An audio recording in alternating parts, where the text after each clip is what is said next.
اور آج تک پوری دنیا اسلام کے کسی عالم کو معلوم نہیں کہ اس صحابی کا نام کیا تھا۔ تو دیکھیں اسلام کتنا انہیں ستاری کا درس دیتا ہے کہ جو ہے اگر کسی میں کوئی کمزوری ہو عمل میں تو اس کا عیب جو ہے وہ لوگوں کے سامنے ظاہر نہیں کرنا چاہیے، ستاری کرنی چاہیے۔ اچھا، یہ تو ایک درمیان میں ایک بات آگے ایک بات یہ ہے کہ اب یہ جو روایت امام بخاری پہلی حدیث اسی کو ذکر کیا، تو ترجمۃ الباب جو ہے باب کیف کان بدء الوحی الی رسول اللہ صلی اللہ علیہ وسلم، تو اس حدیث کو ترجمۃ الباب سے اور آیت کریمہ سے کیا مناسبت ہے کہ ترجمۃ الباب کے گویا کہ دو جز ہیں، کیفیت بدایت وحی اور انا اوحینا الیک کما اوحینا الی نوح والنبیین من بعد۔ تو پھر اس حدیث الباب کو ترجمۃ الباب کی جز اول یا ترجمۃ الباب کی جز ثانی سے کیا مناسبت ہے؟ اس کی 3 جوابات دیے گئے۔ پہلا جواب تو یہ ہے کہ یہ جو ترجمۃ الباب ہے قاضی ایاز مالکی فرماتے ہیں کہ یہاں ترجمے میں روایت بجائے بد ان کے بدون ہے، بجائے بد ان کے بدون ہے، یعنی کیف کان بدو الوحی الی رسول اللہ صلی اللہ علیہ وسلم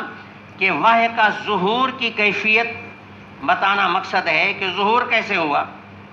تو یہ حدیث لا کر کے حدیث کی مناسبت بین طور ہے کہ جناب رسول اللہ صلی اللہ علیہ وسلم جب مدینہ منورہ میں تشریف لائے تو اللہ کے نبی نے مدینہ میں آنے کے بعد پہلا جو خطبہ دیا اسی خطبے کی شروعات میں یہ حدیث پڑھی، انما الاعمال بالنیات وانما لامرئ ما نوی، یہ حدیث پڑھی۔ تو مدینہ میں مکہ مکرمہ میں بدایت وحی ہے، مدینہ منورہ میں ظہور وحی ہے۔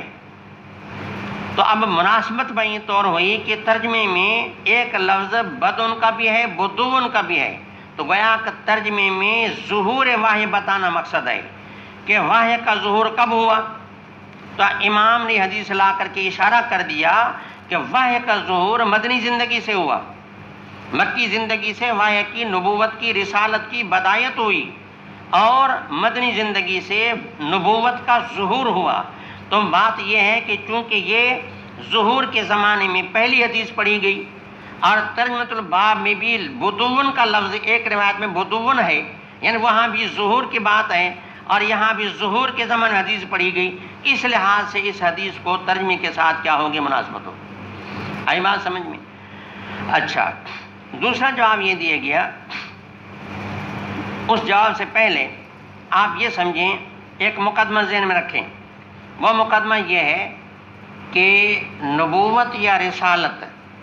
یہ کسبی چیز نہیں ہے، یہ خدا کی عطا ہے اور ایک وہبی چیز ہے اور خدا کا ایک فضل ہے کہ اللہ تعالیٰ جس پر مہربانی فرماتا ہے خدا اس کو نبوت کا مقام دیتا ہے۔ یہ نہیں کہ کوئی آدمی ہر آدمی اعمال کرے، معمولات کرے، وظائف کرے، چلے نکالے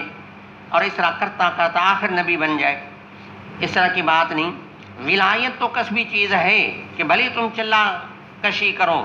اور جو ہے معمولات وظائف کرو، اپنی تقویٰ کی زندگی گزارو، تم ولی بن جاؤ گے، لیکن یہ نبی کبھی بھی نہیں بنو گے۔ تو نبی خدا کی عطا ہے اور وہ بھی نعمت ہے،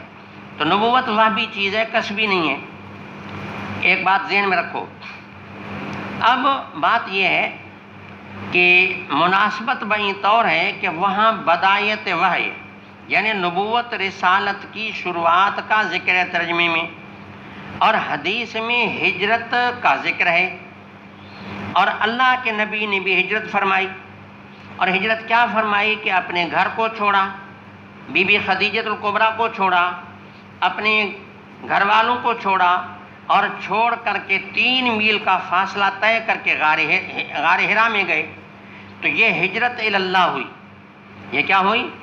ہجرت اللہ ہوئی۔ تو یہ ایک عمل ہوا، اور یہ جب ہر چیز کو چھوڑ چھا کر کے آئے تو اللہ رب العزت نے وحی عطا فرمائی، تو انہوں نے گویا کہ دنیا کو خیر باد کیا، تو اللہ نے اپنی پوری عطا فرمائی، نبوت کا مقام دے دیا۔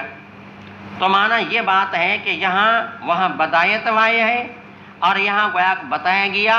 کہ معنی یہ مقام کیوں ملا، اس مقام کا گویا کا سبب یہ ہوا کہ جناب رسول اللہ صلی اللہ علیہ وسلم میں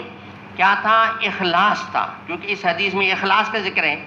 تو گویا بتایا دیا کہ حضرت صلی اللہ علیہ وسلم کے فطری طور پر ایسا اعلیٰ درجے کا اخلاص نیت کا مقام تھا، اور ایسی اللہ اور اللہ کی مخلوق سے ایک خالص خیر خواہی کا جذبہ تھا، تو اسی اخلاص اور اسی خیر خواہی کے جذبے کی وجہ سے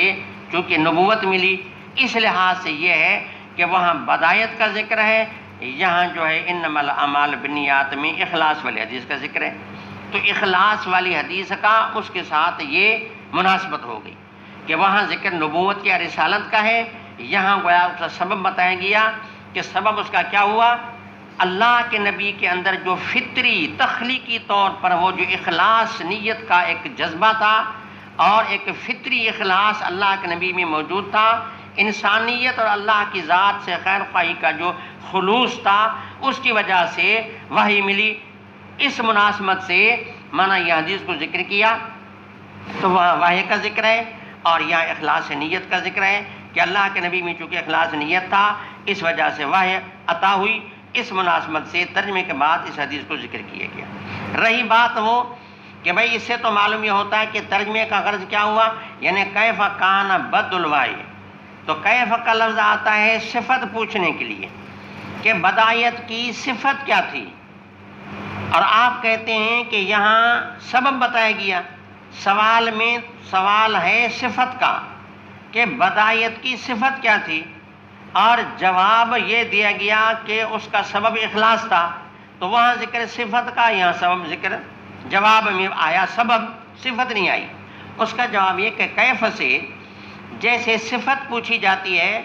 اس طریقے سے کیف سے کبھی سبب بھی پوچھا جاتا ہے۔ جیسے دیکھیں کوئی آدمی باہر سے آیا، آپ نے کیف جیتا، یہاں آپ کا مقصد یہ نہیں کہ آنے والے فعل کی صفت پوچھنا مقصد ہے کہ آنے والے فعل کی صفت کیا ہے، نہ، یہاں آنے والے فعل کا سبب پوچھنا مقصد ہے کہ آپ کے آنے کا سبب کیا ہے۔ یہ نہیں کہ آپ کے آنے کی صفت کیا ہے، کہ آپ جو آئے تو سوار ہو کر کے آئے، آپ جو آئے تو پیدل آئے، آپ جو آئے تو ہوائی جہاز پہ آئے، تو یہاں آنے کی صفت مقصود نہیں، آنے کا سبب مقصود ہے۔ تو کیف کے لفظ سے جس طرح کبھی سوال صفت کا ہوتا ہے، اس طریقے سے کبھی سوال سبب کا ہوتا ہے۔ تو جب یہ دونوں باتیں ہیں تو ترجمۃ الباب میں جیسے وہ صفت کا سوال ہو سکتا ہے تو سبب کا بھی ہو سکتا ہے، اس کے عموم میں چونکہ سبب بھی داخل ہے، اس وجہ سے اب یہ جواب دینا درست ہوا کہ بدایت وحی کا سبب کیا ہوا؟ اللہ کے نبی کا فطری اخلاص، فطری خیر خواہی، جو اللہ نے اسی اخلاص پر اپنے نبی کو پیدا فرمایا، وہی سبب بنا بدایت وحی کا، یعنی اس کی وجہ سے نبوت ملی۔ باقی یہ اشکال اب رہ گیا جو میں نے پہلے عرض کیا کہ بھئی نبوت ایک چیز ہوتی ہے وحبی، کسبی چیز نہیں ہوتی۔ اس سے تو معلوم یہ ہوا کہ اللہ کے نبی کو اپنے اخلاص والے کسب کی وجہ سے مانا نبوت ملی، حالانکہ نبوت تو خدا کا فضل ہے اور وحبی چیز ہے، وہ کسبی تو نہیں ہے۔ اس کا جواب ہے کہ بالکل یہ بات ٹھیک ہے کہ اصل تو یہ ہے کہ نبوت جو ہے مانا یہ چیز وحبی ہے، خدا کا فضل ہے، کسبی چیز نہیں، لیکن اکثر بہت سارے ایسے اعمال بھی ہیں کہ وہ جو ہیں کافی اعمال ایسے بھی ہیں کہ وہ یعنی کسی سبب سے ہوا کرتے ہیں، کافی ایسے فواضل، کافی ایسی فضیلتیں بھی ہوتی ہیں کہ ان کا کوئی نہ کوئی سبب، وہ فضیلت جو ہوتی ہے کسی سبب کی وجہ سے ہوتی ہے۔ تو یہاں بھی ایک فضیلت کا سبب بتایا گیا، اگرچہ یہ ضابطہ یہاں نہیں ہے، لیکن اکثر بیشتر چونکہ یہ ہوتا ہے کہ فضیلتیں جو ملتی ہیں وہ کسی سبب کی وجہ سے ملتی ہیں، اس وجہ سے پھر یہاں بھی سبب بتایا گیا، ورنہ اصل جو ہے نبوت جو ہے وہ ایک وحبی چیز ہے، کسبی چیز نہیں ہے۔ مثال کے طور پہ والذین جاہدوا فینا لنہدینہم سبلنا، یہاں فرمایا کہ جن لوگوں نے دین کے خاطر محنت کی ہم نے راہیں کھول دی۔ تو دیکھیں یہاں راہوں کے کھولنے کا ترتب کس پر ہوا؟ ایک جہاد والے عمل پر ہوا۔ تو چونکہ اکثر بیشتر فواضل اور فضیلتیں ان کا ترتب جو ہوتا ہے کسی سبب پر ہوتا ہے، اس وجہ سے یہاں بھی کہا گیا کہ یہ نبوت والی جو فضیلت ہے اس کا ترتب جو ہوا ہے کس پر ہوا ہے؟ اخلاص پر ہوا ہے۔ تو اس طریقے سے اور مثال ہے کہ ایک صحابی کو اللہ کے نبی نے کہا، حضرت ابو ذر کو، کہ اسلمت علی ما اسلفت من خیر، کہ چونکہ جاہلیت کفر کے زمانے میں تو نیکیاں کرتا تھا، اس وجہ سے اللہ نے تجھے اسلام بھی عطا فرمایا۔ تو دیکھیں یہاں وہ نیکیوں کا کرنا یہ سبب بنا مسلمان ہونے کا،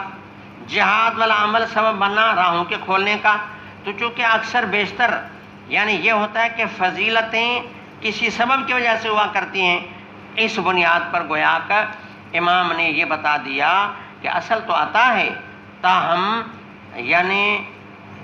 خداداد جو صلاحیتیں ہیں اور جو فطری اخلاق ہیں وہ بھی اس چیز کا سبب بنے، اگرچہ اصل میں عطا ہے، بظاہر یہ چیز بھی اس کا سبب بنی کہ اللہ کے نبی کی استعداد، صلاحیت اور ان کے اندر سمجھا کہ فطری اخلاص ایسا تھا کہ گویا کو سبب اس بات کا تھا کہ نبوت کا مقام بطور مہربانی کے ان کو دیا جائے۔ تو اس وجہ سے